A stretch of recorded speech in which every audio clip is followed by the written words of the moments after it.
सलाम, नमस्ते, सत श्री अकाल। मैं हूं रजा और आप देख रहे हैं रजाग्राफी की सबसे खास रिपोर्ट, अंतरराष्ट्रीय प्राइम टाइम रिपोर्ट। मेरे दोस्तों, भारत को काफी ज्यादा मजबूती मिलने वाली है। S-400 एयर डिफेंस सिस्टम, जिसका इस्तेमाल और जिसका इंपैक्ट, जिसकी ताकत हमने ऑपरेशन सिंदूर में देखी। हालांकि ये S-400 हमें अभी तक और मिलने थे, डिले हो चुके हैं, लेकिन अब इंतजार की घड़ियां खत्म हो चुकी हैं। रिपोर्ट आपके सामने। दोस्तों, टेस्टिंग की जा रही है, बहुत जल्दी फाइनल टेस्टिंग चल रही है। जो डिवाइस S-400 के हमें मिलने हैं, उसकी रूस में टेस्टिंग हो रही है और बहुत जल्द भारत को ये S-400 मिलने वाले हैं। पाकिस्तान का बढ़ता हुआ खतरा देखकर और खासकर बांग्लादेश भी जिस तरह से हम पर चढ़ाई करने की तैयारी में है, हमें S-400 की काफी जरूरत थी। S-400 मिलने के बाद भारत की रक्षा प्रणाली मजबूत होने वाली है। हजरात, ईरान को मोदी जी को शुक्रिया अदा करना चाहिए।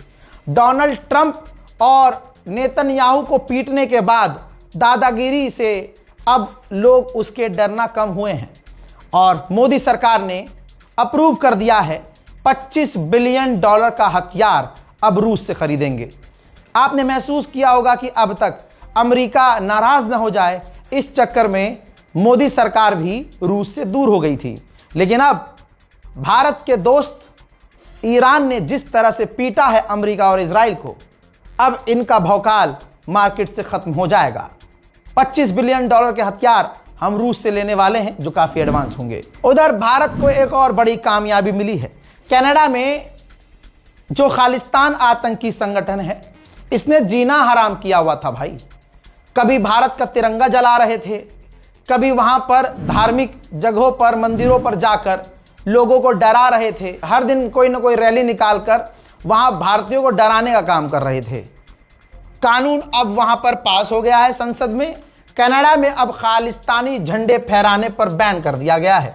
खालिस्तान के झंडे कनाडा में बैन, ये भारत की बड़ी जीत है, क्योंकि मोदी सरकार पिछले कई सालों से इसी चीज में लगी हुई थी कि कनाडा के अंदर जो भारतीयों को निशाना बनाया जा रहा है, इस आतंकी संगठन खालिस्तान के द्वारा इन्हें कमजोर करना है। पिछले कई सालों में कनाडा की गवर्नमेंट ने खालिस्तान को ही सपोर्ट किया था, लेकिन अब भारत को यह बड़ी कामयाबी मिली है कि खालिस्तान के झंडे को ही कनाडा ने बैन कर दिया है। हजरात, वहीं यूएन के अंदर पाकिस्तान के पूर्व प्रधानमंत्री इमरान खान के बेटे को बोलने का मौका मिला। यूएन के अंदर पाकिस्तान के पूर्व प्रधानमंत्री इमरान खान के बेटे ने पाकिस्तान की सरकार की धज्जियां उड़ा दी, पूरी तरह से एक्सपोज कर दिया। उन्होंने बताया कि उनके वालिद साहब के साथ, उनके बाबा के साथ जेल में आतंकवादियों जैसा व्यवहार किया जा रहा है, जबकि उन्होंने देश हित में काम किया, लोगों के लिए काम किया, लेकिन उनके साथ जेल के अंदर अमानवीय व्यवहार किया जा रहा है। उनकी तबीयत खराब है, कई तरह से वो बीमार हैं, परेशान हैं, लेकिन उन्हें टॉर्चर किया जा रहा है और मौत के मुंह में ढकेला जा रहा है। चाहत हो तो आदमी क्या नहीं बन सकता। हमारे यहां तो चाय वाला ही प्रधानमंत्री बन गया, तो फिर कोई कुछ भी बन सकता है। 35 साल का एक गायक नेपाल का प्रधानमंत्री बन गया है और उन्होंने आज शपथ ले ली है।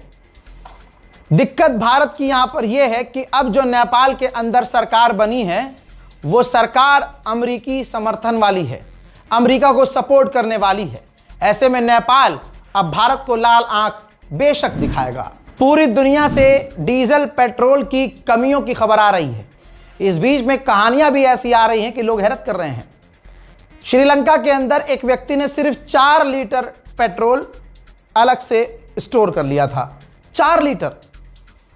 दोस्तों, श्रीलंका की पुलिस ने उसे गिरफ्तार किया और 3 हफ्तों के लिए जेल में डाल दिया। मेरे दोस्तों, चाइना की इंटेलिजेंस आप जानते हैं, लेकिन वो जासूसी भी किस किस तरह से करता है वो भी सुन लीजिए। चाइना नेटो और यूरोपीय यूनियन और अमेरिकी ऑफिसर्स की जासूसी करने के लिए लिंक्ड इन प्रोफेशनल अकाउंट का इस्तेमाल कर रहा है और उनकी जासूसी कर रहा है। हजरात, मदद लेकर, ह्यूमन एड लेकर क्यूबा 2 जहाज जा रहे थे। दैनिक भास्कर की रिपोर्ट के अनुसार 2 नाव लापता हो गई हैं। 9 लोग अब तक गायब हैं, कोई सुराग नहीं है। इन जहाजों में ह्यूमैनिटेरियन एड था और अभी तक कोई भी इंटरनेशनल ऑर्गेनाइजेशन पता नहीं लगा पाया है कि ये समुद्र से बीच से जहाज कहां गायब हो गए। हजरात, उधर चाइना एडवांस है और कितना एडवांस है मैं तस्वीर में दिखाता हूं। अब ये चाइना का नया ड्रोन सिस्टम है जिसे स्वान ड्रोन कहा जा रहा है। लगता है ये बिल्कुल डिफेंस सिस्टम जैसा है और ड्रोन इस तरह से लॉन्च होते हैं जैसे कोई रॉकेट लॉन्च हो रहा हो। हजरात, मगर ये रॉकेट नहीं है, ये ड्रोन है। चाइना का ये अब तक का टॉप मोस्ट एडवांस ड्रोन है। अमेरिका की इस पर नजर है। चाइना काफी एडवांस हथियार बना चुका है। भाई साहब, 1950 से भी पुराने समय के जहाज, पुराने जहाज 1950 के भाई, उसका नाम है J6।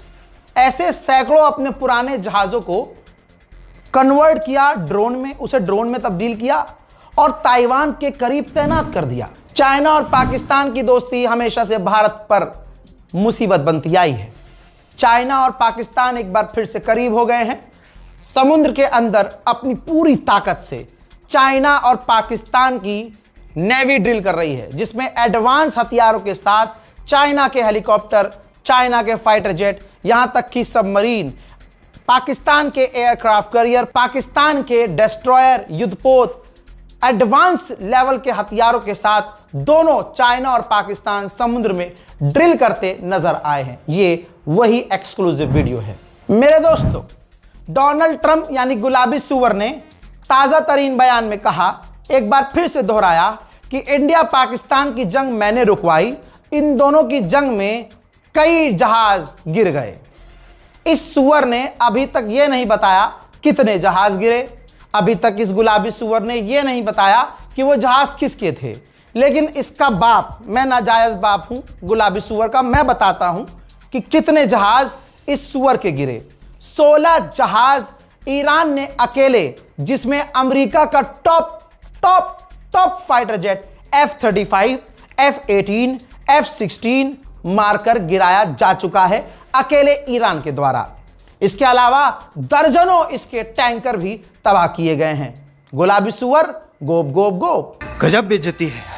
डोनाल्ड ट्रंप पूरी तरह से पगलाया हुआ है। इसने आगे यह भी कहा कि हम सऊदी अरब को टॉप लेवल के F-35 देंगे। सुअर, तुम भी तो टॉप लेवल का उड़ा रहे थे, गोप हो गया ना, एक बार हुआ था गोप। F-35 ही पूरा डिसमेंटल हो गया इनका। आगे इसने यह कहा कि बहुत सारे एलाइज ने हमारा साथ नहीं दिया, तो हम भी उनका साथ नहीं देंगे। रशिया के ऊपर यूक्रेन अभी भी भारी पड़ रहा है, क्योंकि यूक्रेन के साथ सारी दुनिया है और पूरी दुनिया का अंधा पैसा और एडवांस ड्रोन। जरा सैटेलाइट इमेज देखिए, आप देख सकते हैं कि रशिया का जो ऑयल फैसिलिटी है किस तरह से तबाह हुआ है। रशिया पूरी तरह से प्रेशर में आ गया है। जहां वो अंधाधुन अब तेल बेच रहा था, उसने अपना तेल एक्सपोर्ट लगभग बंद सा कर दिया है। रूस के राष्ट्रपति व्लादिमीर पुतिन ने कहा कि ये जंग हम अपने बच्चों के लिए, अपनी जनरेशन के लिए लड़ रहे हैं। यूक्रेन के मैक्रोलाइव के इलाके में, जहां 4 साल के बाद मैकडॉनल्ड खुला और फिर वहां के बेचारे बच्चे, तरस तो आम लोगों पर आता ही है भाई, जंग में आम लोगों को पिसना पड़ता है। वहां के यूक्रेनियन जो 4 साल तक मैकडॉनल्ड के लिए तरस रहे थे, जब मैकडॉनल्ड खुला तो यूं रिएक्शन था।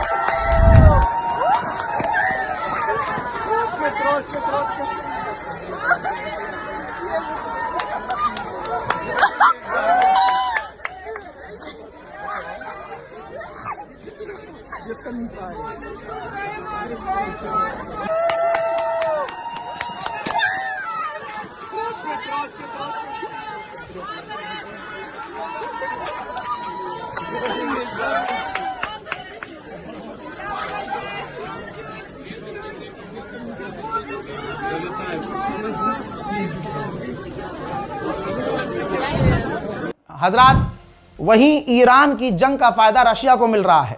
रशिया के अधिकारी ने कहा कि बहुत जल्द यूरोप और ब्रिटेन हमारी गैस और ऑयल सप्लाई के लिए भीख मांगेंगे। आपको यहां एडिशनल जानकारी दे दूं, रशिया ने ऐलान कर दिया है कि वो 1 से 1.5 महीने के लिए अपना तेल और गैस एक्सपोर्ट रोक रहा है। उसने अपना खनिज पदार्थ भी एक्सपोर्ट करना बंद कर दिया है। शायद ये उसकी वही नीति है जिसकी धमकी रूस के मिनिस्टर दे रहे हैं। पूरी दुनिया में गैस और तेल की कमी है। ऐसे में रशिया भी अगर तेल एक्सपोर्ट करना बंद कर देगा तो यूरोप तो बेकार हो ही जाएगा। अभी कुछ घंटे पहले अमेरिका ने आधिकारिक तौर पर यूरोप को बताया कि वो खुद जंग में हैं, लिहाजा हम यूक्रेन को मदद नहीं दे सकते। और एडवांस डिफेंस सिस्टम यूक्रेन से निकाले भी गए हैं और मिडिल ईस्ट में ले जाए जा रहे हैं। अब यह बात यूक्रेन के लिए खतरनाक है, मैं आपको पहले ही ईरान स्पेशल रिपोर्ट्स में वॉर अपडेट में बता चुका हूं। अब उसके बाद यह रिपोर्ट आई है। रिपोर्ट यह है कि यूक्रेन का बेड़ा गर्क होने वाला है, पैसे यूक्रेन के पास खत्म हो रहे हैं। अगर जुलाई तक यूक्रेन को पैसा नहीं मिला तो यूक्रेन की हालत पतली हो जाएगी। यूक्रेन के लोग जंग लड़ना नहीं चाहते हैं। जरा तस्वीर देखिए, एक बार फिर से तस्वीर आ रही है। यूक्रेन के सैनिक जबरदस्ती यूक्रेन की सड़कों से आम लोगों को गिरफ्तार करके फौज में भर्ती करने के लिए लेके जा रहे हैं। उधर रशिया को भी बड़ी कामयाबी मिली है। यह तस्वीर देख लीजिए। रशिया ने बताया है कि जो गद्दार यूक्रेन की मदद कर रहा था चंद रुपयों के लिए, हमने उन्हें गिरफ्तार किया है। ऐसी कई तस्वीरें आई हैं। जो रूस के ऑयल फैसिलिटी पर यूक्रेन ने हमला किया तो तबाही किस लेवल की मची, एक बार फिर से मुलाहिजा फरमाइए।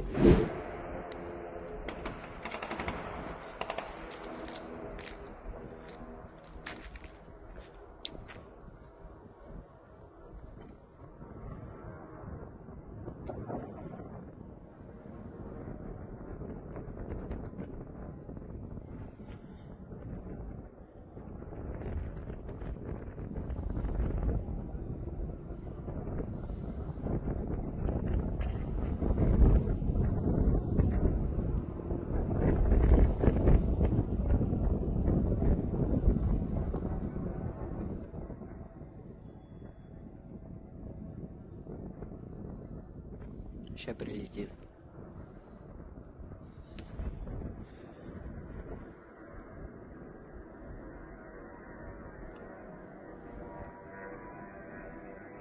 Вон он на снижение пошел.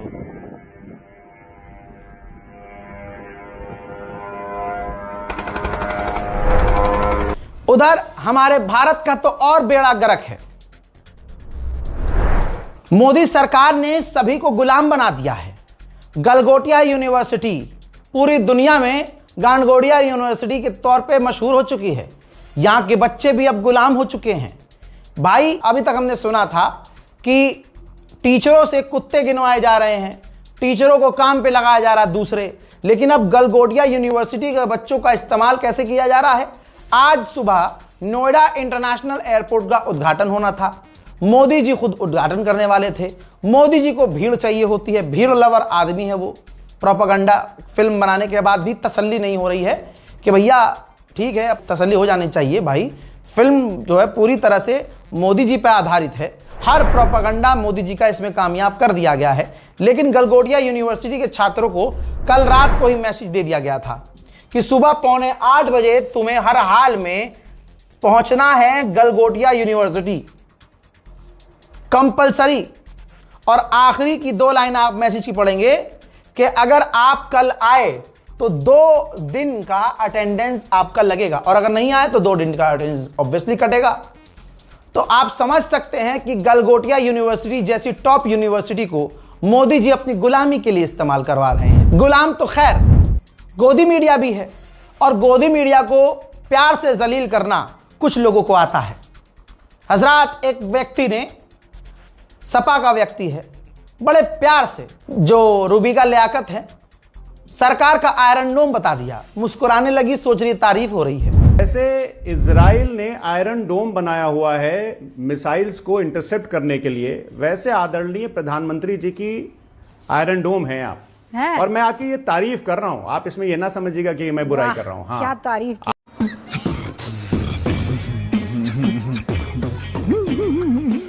भारत में मुसलमानों को निशाना बनाया जा रहा है। धर्म के आधार पर मुसलमानों को गालियां दी जाती है।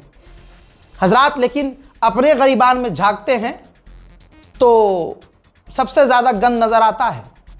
इनके यहां तो जो धर्मगुरु हैं वो क्या क्या करते हैं आप सोच नहीं सकते। गोदी मीडिया इस खबर को नहीं दिखाएगा क्योंकि ये उन्हीं के साथ होता है, और वो ये करते हैं उनके घर के अंदर की बात है।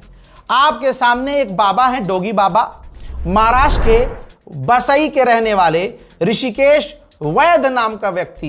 मेरे दोस्तों, अध्यात्म का सहारा लेकर एक विवाहित को अपना शिकार बनाया, और इस पंडित ने औरत से कहा कि मैं महादेव हूं और तू पार्वती। उसको अंटे में लिया, कहा कि मैं भगवान हूं और तू मेरी देवी है, और वो बेचारी शादीशुदा थी और उसके साथ इसने घोप घोप कर दिया। कमाल की बात यह है कि गोदी मीडिया और हिंदुत्व संगठन चलाने वाले सारे सुअर खामोश हैं। जिनके घर में ये काम होते हैं वो मुसलमानों पर आरोप लगाते हैं। जब जब चुनाव करीब आता है, हिंदुत्व संगठन एक्टिव कर दिए जाते हैं कि देश में ये आतंक फैलाएं। कई बार ये जेल जाते हैं और जेल से जब वापस आते हैं इनको माला पहनाकर और इनकी रैंकिंग बढ़ा दी जाती है।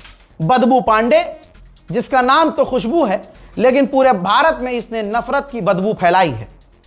अपने दोस्तों के साथ, लौंडों के साथ ये करती क्या रहती है, आशीर्वाद देने के लिए या आशीर्वाद लेने के लिए, वो मैं नहीं जानता, ना मुझे उस पर टिप्पणी करनी है। लेकिन जिस तरह की वीडियो उन्होंने बनाई है और जिस तरह से मस्जिद को निशाना बनाया है और जिस तरह से इस वीडियो पर मुसलमानों की ना कोई FIR है ना कोई आपत्ति, और उस पर से सरकार चुप और पुलिस प्रशासन खामोश, ये बता रहा है चुनाव की तैयारी है। देश में दंगा भड़काने वाली मशीनरी एक्टिव हो गई है। तो भैया आज अपनी बहन के साथ अखिल भारतीय मुल्ला मुल्ली संघ का ये जो शौचालय बना है भैया, यार ये जो शौचालय बना है ना, बात ये देखो, हमारी बहन साथ में है, हम लोग जेल जाओ यात्रा कर रहे हैं, सीधी सीधी बात है।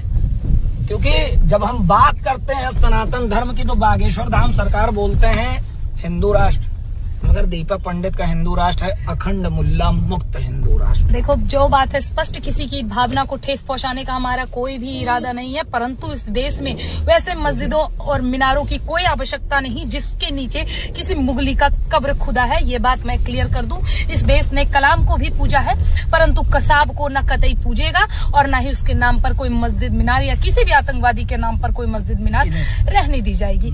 और जिन्हें लगता है कि अब हमारे अंदर डर हो गया होगा, खौफ हो गया होगा 48 दिनों के कारावास के बाद, हमला होने के बाद, तो बता दें आज भी उसी एरिया में घूम रहे हैं और उसी प्रकार घूम रहे हैं अपने भाइयों के साथ। मोदी का प्रोपेगेंडा दुनिया का हर इंसान समझ रहा है।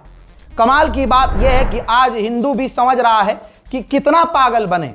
हिंदुस्तान हमेशा से लड़ाई खत्म करवाता आया है। इससे पहले भी कई जगह मीडिएशन हम लोगों ने किए हैं, हमारे मुल्क ने किया है, लेकिन जहां औकात नहीं है कुछ बोलने की, वहां पर आड़े टेढ़े बयान देके ये मोदी सरकार पीछे हट जाती है। जहां 2 कौड़ी का पाकिस्तान जिसकी कोई औकात नहीं है, भिखारी भी इससे अमीर निकलते हैं, ये मीडिएशन करवा रहा है अमेरिका, ईरान और इजराइल के बीच में। इस पर सवाल जब किया गया विदेश मंत्रालय से तो हमारे विदेश मंत्री ने कहा कि हम दल्ले नहीं हैं, जबकि पूरा प्रोपेगेंडा एडवर्टाइज बनाया गया था, पूरा एडवर्टाइजमेंट दिया गया था। यह ऐड आपको याद होगा। इस ऐड में कहती है लड़की आगे, पापा वॉर रुकवा दी, पापा हमारी बस भी निकलवा दी। तो ये प्रोपेगेंडा तब का था जब रूस और यूक्रेन की जंग में भारतीय बच्चे फंस गए थे, तो अफवाह ये फैलाई गई थी कि मोदी ने फोन करके जंग रुकवाई। तो अब लोग समझ रहे हैं, बढ़िया बढ़िया जवाब दे रहे हैं। जयशंकर जी बोल रहे हैं हम लोग दलाल देश थोड़े ना है जो 2 देशों के वॉर रुकवाने जाएंगे। सही बात है, इतनी हिम्मत थोड़े ना है किसी के अंदर कि 2 देशों का वॉर रुकवा दे। लेकिन यार इंटरनेट पे कुछ दिन पहले एक वीडियो वायरल हो रही थी बहुत ज़्यादा, पापा मैं ना कहती थी वॉर रुकवा देंगे। वो वीडियो प्रोपेगेंडा के लिए बनवाया था ना, फेम के लिए बनवाया था ना, अपने प्रचार के लिए बनवाया था ना, जनता के इमोशन से खिलवाड़ करने के लिए बनवाया था ना। यहाँ की जनता को, इंडिया की जनता को लग रहा था हमारे पापा ने वॉर रुकवाया। सब धोखाधड़ी है। आज जयशंकर जी ने खुद कबूल लिया, भैया हम दलाल देश नहीं है, हम कोई वॉर नहीं रुकवा सकते। क्या कहें भाई, आप सरकारी बाबाओं को देखिए, क्योंकि इनके पाप इतने हैं कि इनको पता है कि अगर मोदी से सवाल कर देंगे तो मोदी जी इनकी फाइल खोल देंगे और ये सालों साल जेल में जाएंगे। ये देखिए, अब जब भारत में गैस की कमी हो रही है तो ये चाटुकार गुचट्टा देवकीनंद ठाकुर हिंदुओं का अपमान ऐसे कर रहा है कि कह रहा है कि गैस पर बनी रोटियां खाने से पुरुषों में अब दम नहीं रहा। जो एक बच्चा पैदा नहीं कर पा रहा, जिसके मुंह पर एक दाढ़ी नहीं उग पा रही, ये हिंदुओं को कह रहा है कि तुम एक बच्चा पैदा नहीं कर पा रहे हो क्योंकि तुम गैस पर बनी रोटी खा रहे हो। बताइए ये कोई बात हुई? मेरे दोस्तों, भारत में गैस की कमी है नहीं है, पेट्रोल की कमी है या नहीं है, लेकिन आज भारत की आवाम जाग चुकी है। एक्सट्रीम लेवल पर बड़े प्यारे प्यारे अंदाज में मोदी जी से सवाल किया जा रहा है। अच्छे दिन आएंगे, अच्छे दिन आएंगे, नमो नमो नमो नमो, हर हर मोदी, घर घर मोदी, हर हर मोदी, घर घर मोदी। अच्छे दिन आएंगे, अच्छे दिन आएंगे, नमो नमो नमो नमो नमो नमो नमो, हर हर मोदी, घर घर मोदी, हर हर मोदी, घर घर मोदी। अच्छे दिन आएंगे, अच्छे दिन आएंगे, नमो नमो नमो नमो, हर हर मोदी, घर घर मोदी, हर हर मोदी, घर घर मोदी। अच्छे दिन। विकास बहुत तगड़ा हो रहा है भारत में, ऐसा विकास, ऐसी तरक्की कि आप सोच नहीं सकते। नव भारत टाइम्स का सोर्स है, दिल्ली समेत 70 एयरपोर्ट से हटेंगे 12,000 CISF के जवान, तैनात किए जाएंगे प्राइवेट सिक्योरिटी गार्ड। पता है पूरा देश प्राइवेट कंपनियों के हाथ में मोदी जी ने बेच दिया है, लेकिन आप सवाल करेंगे तो जेल में ठूस दिए जाएंगे। हजरात, अंतरराष्ट्रीय प्राइम टाइम रिपोर्ट में इतना ही। 28 दिन हो चुके हैं वॉर अपडेट आपको देते हुए, और ऊपर से अब मैंने आपको इंटरनेशनल प्राइम टाइम भी दिए हैं और दे रहा हूं। तो कम से कम इतना रहम कीजिए कि हमारी मेहनत को देखकर तरस खाइए और हमारे चैनल को सब्सक्राइब कीजिए, और अगर ज़्यादा दिल हम पर पिघल जाए तो अपनी इबादतों में हमारे लिए दुआ कीजिए। मैं हूं रजा और आप देख रहे थे रजाग्राफी अनस्क्रिप्टेड। जय हिंद।